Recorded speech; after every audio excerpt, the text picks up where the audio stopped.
Recently, I was feeling kind of nostalgic when I remembered I had a bunch of OCs that I used to fixate on when I was really young. I'm talking like from ages 13 to 17. I loved these OCs that I had, and they just been sitting here doing nothing for the last 4 years, so I felt very much inclined to remaster them, basically. And I was doing Art Fight this year, so it only made sense that I basically redesigned them and gave them fresh new backstories and kind of refined the personalities a little bit. This video is going to be focusing on just 4 characters, which are essentially the main cast. There's technically one other character, but I'm still working on her, so for now I'm just doing these first 4. And there's other characters too, but again, I'm still working on a lot of these characters. As well as the world that it's all taking place in, I had to rework a lot of things, basically almost start over from scratch. Because again, this world was made by a 13-year-old, and the original story took place in a high school, and I feel like I've matured out of that, so for right now, there's no high school and there's no college. They're out in the world. But enough rambling, I'm gonna get into talking about my OCs. One of the OCs I'll be showcasing first is Hazel. She was originally my very first OC. I feel like she's gotten a significant change in her design. She no longer looks how she used to look, and I'm honestly kind of glad for that. I low-key kind of fuck with her design. I love how she looks now. I mean, I'm not gonna lie, the old one is very nostalgic to me, but at the same time, this is definitely an improvement on my part. Introducing Hazel. Hazel is a debuting cleric trying to find her place in the world. She wants to prove that she can help people in any way that she can. And initially, when she was a teenager, she was considered a late bloomer, so there was this kind of subconscious pressure that she was putting on herself to develop powers. And eventually she did. But there's like flashbacks and whatnot of her, kind of dealing with that and being a late bloomer until she does eventually get her powers. But yeah, with her not having powers at that time, she was put under this pressure of not knowing if she was going to be able to help people the same way that her family often does. And Hazel comes from a well-established family in their community. Her mother was a cleric who, during a significant historical event before Hazel was born, her mom, Octavius, had gone out and helped people during a political conflict where there was a lot of casualties and people getting injured. So she went out and helped people. She performed miracles. She was doing a lot and kind of became like an activist in a way. Meanwhile, her other mother, is a professor named Minthy. She taught magic and was pretty well esteemed. Was also kind of in the mixture of politics at that time, and eventually, of course, her mothers both meet and they run off together and start a family. Hazel technically also has a twin sister named Helen. I changed them to be fraternal twins. They used to be half siblings, but I changed that, so now they're twins. And Helen is a mage, I believe. I'm still working on Helen. She is still being workshopped, but Helen is currently in this story at a university somewhere working on magic, and she was kind of seen as a prodigy. She has gifted kid syndrome going on. We're not gonna get into Helen. She's still being workshopped, but just know Helen is at a magical academy at the time of the story. But yes, her family has a decent influence and have been known to help their community and go around, and they got a lot going on. They're kind of like the magical family from Encanto in my eyes. And they have this mantra, I guess kind of similar to the magical family, where it's like, help whoever you can or whatever. I know that's not the mantra, but shh, I'm still coming up with it. But yeah, they prioritize helping people and helping their community. And Hazel, once she, of course, got her powers, she went to school. She kind of became an apothecary, so she has some skill in that, and was trained under her mother as a trainee cleric. And essentially, that's where her story specifically starts, is her starting out as a cleric and debuting into their world and starting her own practice in a way, and basically kind of like leaving the nest. Also, I should also just make a note of it, like another thing. Her family, her mother, Octavius, is a nymph, and so that makes Hazel and Helen part nymphs. So I'm trying to build the culture around nymphs and all this other stuff. I'm still working on a lot of these details, but it is kind of important. It's kind of like her heritage, so I hope to like be able to build up upon that eventually. But that's just another detail that I felt like mentioning. I think there's another instance too regarding her heritage as a nymph, is there is like an idea that I had where nymphs, depending on how old they are and depending on their status and how much they've done in their lifetime, because I believe nymphs can live for a pretty long time like elves, that they can earn antlers, or they can grow antlers even, and they can like decorate the antlers based on what their achievements are. Their antlers can be, of course, huge depending on how old they are, and I had to still figure this out, but I imagine at some point there's like this kind of like this character moment for Hazel where she herself wants to have antlers, or wants to earn her antlers. I still need to figure a lot of things out, but that's just another detail to mention, and I believe this is why she wants to go out and help people, because she wants to prove that not only is she capable, but she also wants to earn her own antlers whenever that happens. Mind you, she's also like 23 years old. She's a young nymph in the eyes of their culture, so she has a lot of time, but that's something that she's working towards. I really wanted Hazel's personality to be kinda interesting, but at the same time, I'm kind of worried that she's kind of boring. But you know what? No. I have to let her blossom. So basically, she has kind of like the typical traits for a protagonist / main girl. She's kind, and she wants to see the good in people. She has like an idealistic view, and she is willing to go the extra mile to help people. And of course, that will be at her detriment. And of course, depending on who she's interacting with, she can be pretty playful. She likes to be a little sassy. I want her to be anyways, especially with some of the other characters she interacts with. And then there are other times where she fluctuates between that and being a little tense, especially when she makes mistakes. It's something that she kind of hones in on. And there's another thing too where she is not very likely to ask for help. Like, she's willing to help people, to help other people, but she herself is a little reluctant to ask help from others. Maybe because she fears that she'll be seen as incompetent or incapable. So whenever she makes a mistake, she tends to tense up and kind of dwell on it for a while afterwards, despite it being either a small mistake or just kind of innocuous, not intentional or anything. And then of course there's some other aspects where she tends to kind of dip into people-pleasing behaviors, and it's all based in her self-doubt, and she deals with imposter syndrome. There's a lot going on there, but she tries her best, but that also leads to her overcompensating at times. She really does just want to prove that she is capable and that she can absolutely be up to the task whenever she is needed. I guess one last little detail thing that I will mention is that she has flower motifs most of the time. Yeah, because she is a nymph, yes, but also I like to imagine, I for some reason like to associate her with buttercups. I know those flowers are are they poisonous, toxic? They're cute.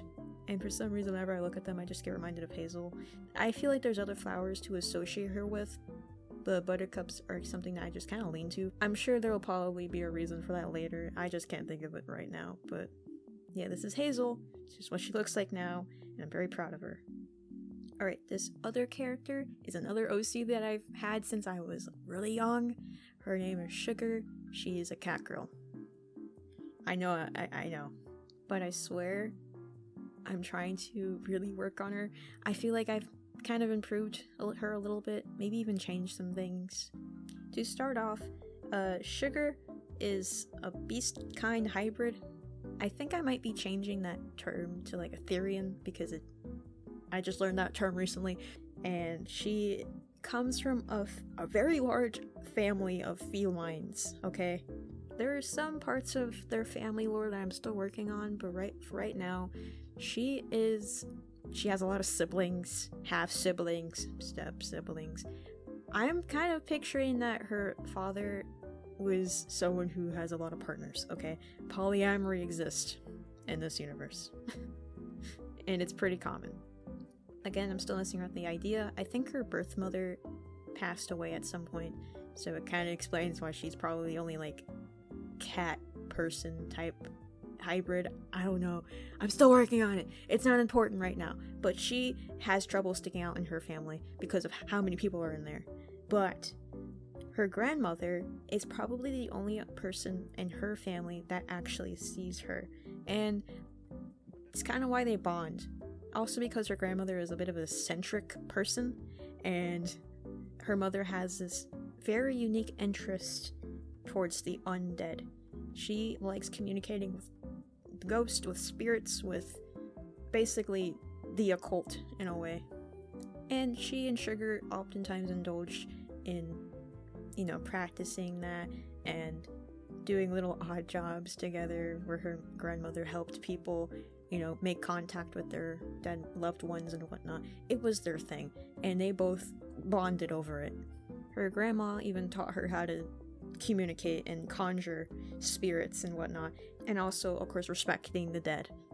And she didn't have many friends. Poor Sugar. She did make one friend, and I will talk about them later, but she didn't have that many friends. Her grandma and that one other friend were the only few people that saw her.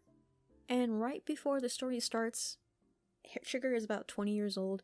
Her grandma passes away quite suddenly, and her spirit is stripped from the mortal plane. I'm imagining that in this world there are certain ceremonies, certain holidays where the spirits are able to come back and visit the living world for just a brief while, like Dia de los Muertos, in that kind of fashion. But there's also certain geological events that happen, such as a blood moon event where the undead rises and they wander around and they kind of wreak havoc on the public. And so there's oftentimes militia groups that go out and kind of clear the streets and get rid of the walking dead, basically. And it's kind of an issue that I probably won't get into, but this leads to bodies being desecrated, bodies being misplaced, and if there isn't a body for a spirit to return to, the spirit will just be forever gone. They will be stuck in the afterlife or in some form of limbo, so they can't come back to the mortal plane. And whenever there is a holiday for that, where the spirits are allowed to come back, they can't. They're gone. So Sugar's grandmother essentially is just gone. She's never gonna see her again. So that's something that Sugar has to deal with. She's dealing with the grief of her late grandmother, and Sugar essentially becomes a cleric / necromancer due to this practice that her grandmother once taught her. And so she's going forth, carrying on her grandmother's legacy in a way. And she too is also debuting as a cleric. Sugar's personality is that she's pretty spirited. She's like very, bubbly, very happy, and she can be a little impulsive, but it's okay. We love her for that.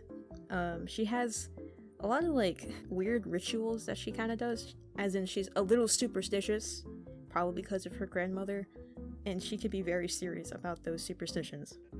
She loves talking to people. She's very extroverted. She loves to just talk to random people. She can make friends, but she can't keep them, if that makes sense. Like, she's so friendly, but people kind of find her off-putting because of whatever the hell she's talking about sometimes, and she does not make any sense, but it's okay. She's well-meaning. She's very sweet. And even in some ways, Sugar is also kind of an idealist, kind of like Hazel. Something that does pop up on occasion is that Sugar doesn't like being around people who are experiencing any form of sadness or grief or negative emotions, and it makes her uncomfortable. So whenever there's someone who's experiencing something that's a little tragic or devastating, she doesn't know what to do with herself, so she ends up having to kind of separate herself or kind of be detached, maybe even warranting in like kind of inappropriate gestures of comfort or behaviors or responses. So she will oftentimes try to cheer people up, but sometimes it's like, girl, read the room, not the time. And this could also be due to the fact that she herself doesn't like talking about her own negative emotions. She's kind of like overly happy, overly positive in ways that it's kind of like discomforting to other people who are experiencing not great feelings at the moment. Some other details and notes that I have in here is that, of course, she's a cat girl, so she's gonna have a little bit of cat-like attributes and behaviors. Like, I have this one doodle of her like curled up next to Hazel. It's very cute. Another thing is that she is very much Arrow Ace. I think she does in some ways like romance, but not for herself. She kind of likes other people going through it, but at the same time, it kind of goes over her head.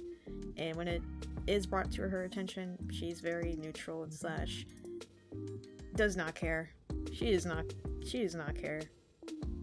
I remember when I was younger, I made her kind of like the person that like shipped her friends together. Yeah.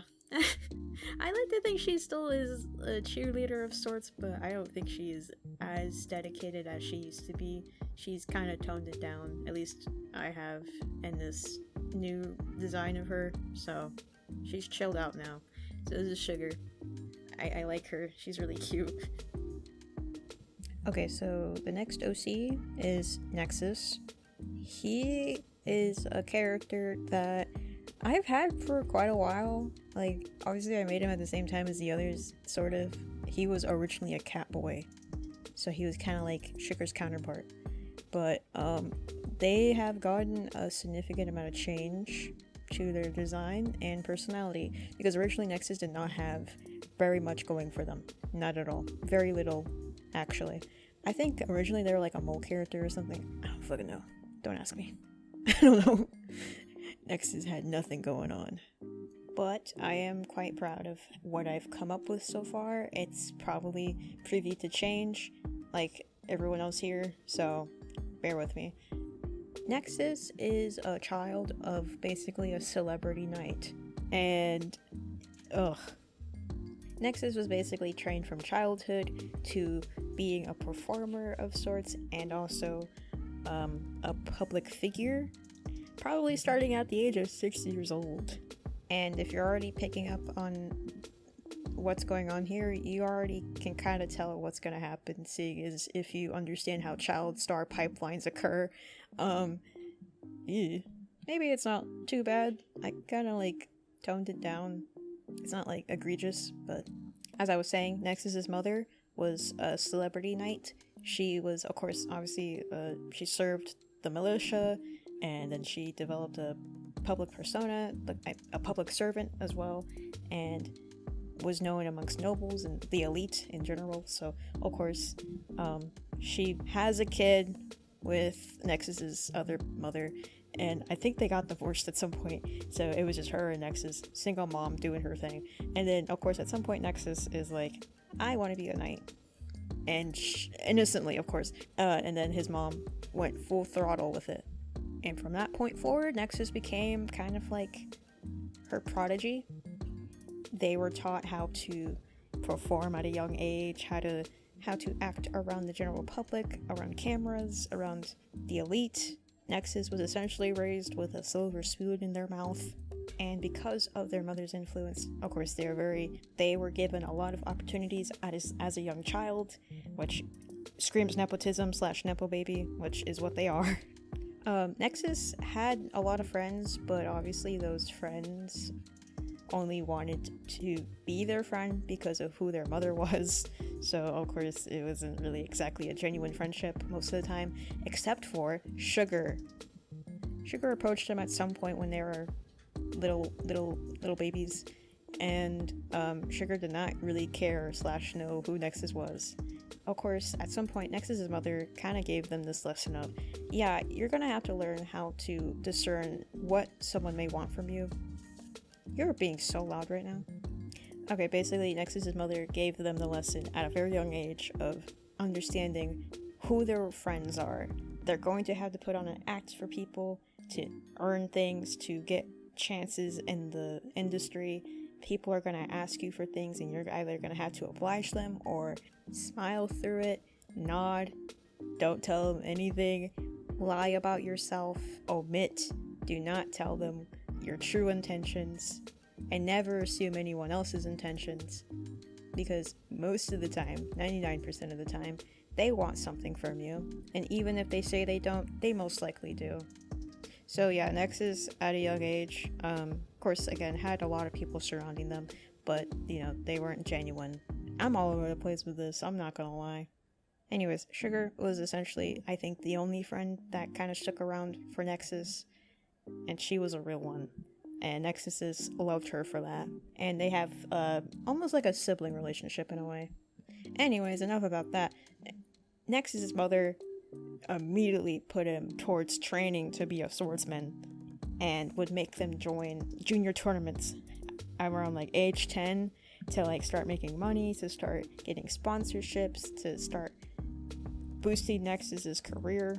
And then of course, Nexus's mother at some point in their teens, she would have a lethal injury that would of course disable her and enter an early retirement, but due to Nexus essentially coming up behind her, being the star child that they are, they were immediately kind of thrown into the industry, and then shortly after that were sent to the academy. And by academy I mean the academy where they are meant to train as a knight. However, this is where things start to shift, where Nexus, they've been doing this for a good few years at this point, they kind of start to stagnate. Nexus is a teenager, they're doing their own thing, they're doing press conferences for some reason, they're mingling, they're getting in relationships. Nexus is doing whatever they want to do, and they're not doing well in the academy. In fact, I'd like to think that they were getting special treatment throughout their studies. They weren't actually practicing. Things were being handed to them. They were still a good fighter, they were decent, but again, they're stagnating. And he wasn't... Whoa, why are you barking? He wasn't really putting any effort to improve. I mean, like I said, he's doing his own thing. Of course, eventually Nexus does get through the academy with a lot of other opportunities that allowed them to kind of breeze by with ease, and essentially they enter the general public as a performer. During tournaments, Nexus's persona is based on being the pretty boy archetype, basically. He kind of, the knights, they kind of work in a certain kind of environment, kind of like a medieval times, if that helps with the visual. And his stage name is the Golden Knight, to keep it simple. Only because that is a name that someone on Artfight gave them, so I kind of took it. So Nexus basically prances around and does pretty well. Like, he does pretty well for himself. However, it comes to a point where Nexus's skills are put to the test when he is approached by an opponent who has not only surpassed him significantly, but ultimately beats him in a very significant duel that impacts Nexus's career and his status as a knight. After this blunder, this causes Nexus to enter a state of what is almost kind of like a mental breakdown, because of course before all this happened, he was having a rivalry with this supposed other knight who will be mentioned later. There's a lot of tension. He's having issues with his mother, who of course sees that he's not exactly taking this as seriously as he should due to him being stagnant with his skills. He's in a relationship currently at that time, It's not going well. In fact, I think they broke up around this time, so he's reeling from that. And then now he has this opponent who is surpassing him because of what was happening in the academy years prior. And so after this defeat, he faces this sort of reality where he's like questioning everything. And ultimately there's a lot that happens, but Nexus is eventually comes out of it. They're just performing at this point. His mother kind of ditches him, and the manager that was with her, that was managing him, also leaves, so they hire another manager who doesn't exactly have their best interest in heart. But at this point, at least at the start of the story, Nexus is kind of going at a downturn. They're still relatively popular, but they experience a little bit of a cancel culture thing, and they experience a lot of backlash for some of the things that will be mentioned later. But Nexus is truly an interesting character.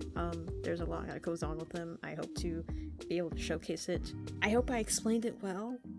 I don't know. I didn't even explain their personality, damn. But I'll just give a rundown. Nexus is a pretty elusive person, probably due to what their mother told them when they were younger. Like, hey, don't tell people what you truly want, never tell them who you are, never let people know your weaknesses, etc. I kind of want Nexus to be a multifaceted type of individual where the general public doesn't exactly know what to pin them down as. Like, again, they're just a pretty face, and that's all they've been kind of known to be, unfortunately. And I imagine that some people would even claim that they peaked at age 16, which is a crazy thing to say, because Nexus is only 24? He's only 24. I imagine that's what people were saying online about them whenever he enters some hot water. Obviously, in private, Nexus is a little bit of a crude person, probably because they're able to kind of breathe without there being cameras or people in their face all the time. He can hold space for people who are able to kind of tolerate that side of him. It can make a friendship with him kind of interesting, if he chooses to trust you, of course. And also, he's kind of impulsive, especially seeing as some of the things he does in this story. He ends up hooking up with his opponent. I'll get into that later. But yeah, there's a lot going on with him. He is messy as hell. He's also got a jealous, he's a jealous type, that is for sure. I need to move on. There's too much going on here. Just know that Nexus is a very messy person, and he is far from what he used to be. Last but not least is my most favorite character, aside from Hazel. I have Henry. Henry has been here in my brain for 10 years. If anyone knows of my older videos and content, he used to be kind of everywhere, but I really do like him. He's my favorite OC. Ugh. His backstory is relatively the same, but I did take a good chunk of whatever used to be there out. To start, Henry is an orphan. He was orphaned due to his mother dying of childbirth, and his father died during a political conflict, the same one that I mentioned earlier with Hazel's mother, where there was a lot of casualties. His father and his uncle were out fighting, protecting the community, and ultimately Henry's father, while trying to protect everyone, and ended up passing. And so Henry gets taken in by his aunt after the death of his parents, and there's a lot going on, but due to some interpersonal drama, she kind of held a grudge and ends up not treating Henry very well throughout his childhood. It ranges from emotional to physical abuse to just neglect, unfortunately. This neglect did lead to Henry developing a hyper-independence up until he was a teenager, where he found himself getting into trouble. He would get into fights, staying out late, just finding ways to, take care of himself with very little guidance from any adults, and he didn't have that many friends. And if he did have friends, again, they did not have his best interests at heart. So Henry's basically on his own. Of course, his uncle eventually does step in to take custody of him, which took a few years to do, but ultimately he does end up moving in with his uncle very briefly at age 16, However, not long after, his uncle ends up sending him to the academy to properly train as a knight. It's a little messed up, but so Henry was formerly a delinquent who is now turned into a public servant. And if you understood what I was alluding to earlier, Henry is the opponent that Nexus ends up fighting and has a rivalry with. When Henry arrived to the academy, he kind of straight up was getting bullied. He was getting beat up by a bunch of the older knights, older students, because, yeah. But Henry persevered. Low-key, he kind of wanted to drop out, but his uncle made him, kind of guilt-tripped him also. But yeah, Henry straight up locked the fuck in and started training and really upped his skill as a knight and became a pretty good swordsman to the point where he rivaled Nexus. And due to Nexus exactly not taking care of his skills, he ends up beating him. Of course, it doesn't exactly do much to improve Henry's reputation because Henry doesn't exactly want to be performing for people. He is just trying to provide for himself. It's kind of where Henry and Nexus kind of tie in together. Another character that Henry does tie in with is Hazel. Him and Hazel originally met in high school. I'm not trying to get into it right now. I'll probably do it for another video. And at some point they split off and they don't see each other for like 8 years. And of course at the start of the story, when Hazel eventually does run into him again, they reunite and kind of rekindle things. It's a lot going on. I'm not gonna get into it. I'll do it in another video. In terms of Henry's personality, Henry is very aloof and emotionally constipated. He is the brooding type. As you can tell, he has spent a lot of time trying to tone down his temper. He has to suppress his anger and his trauma. There's a lot going on with him, okay? He does have a curse which amplifies his emotions. That is another factor that I'll probably get into another time. But he is cursed. He has a curse. So that doesn't help him either. I rarely draw him smiling. It's kind of funny. Anyway, whenever I do draw him smiling, it's really weird. But yeah, he's very deadpan. You're gonna see him just kind of brooding a lot. If you tell him a joke, he's most likely not gonna laugh immediately. In fact, I don't even think he found it funny. I think it just went over his head. And even then, if he does understand it, he probably won't. He'll probably give you like a little chuff, but that's it. Nothing else. Also, he's a realist, though he can kind of come off a little pessimistic sometimes. It's not his fault. It's just how he was raised. Henry's mantra to himself, and sometimes whenever he's referring to other characters, particularly Hazel, and that is, no one's coming to save you. I'd probably get into it in another video, but I feel like it's pretty self-explanatory, and it kind of explains his character. And depending on who he's with, there is a bit of a softness that comes with the vulnerability. He doesn't like showing how he feels, and he can be a little numb sometimes. And of course, there's a lot going on with him. He has a lot going on. And due to Henry formerly being a delinquent, he is trying his best to do good, to be better, so he can be kind of obedient to a certain degree. I'm still working on that part. I've been kind of like drawing these characters again, especially him, trying to like get used to like seeing what he is, trying to mold him. He is kind of dedicated to his cause as a knight, I feel, due to him wanting to atone for his behaviors when he was a kid and hopefully just live a stable life. These characters eventually all meet up at some point in the story, and they all go on little misfit adventures together.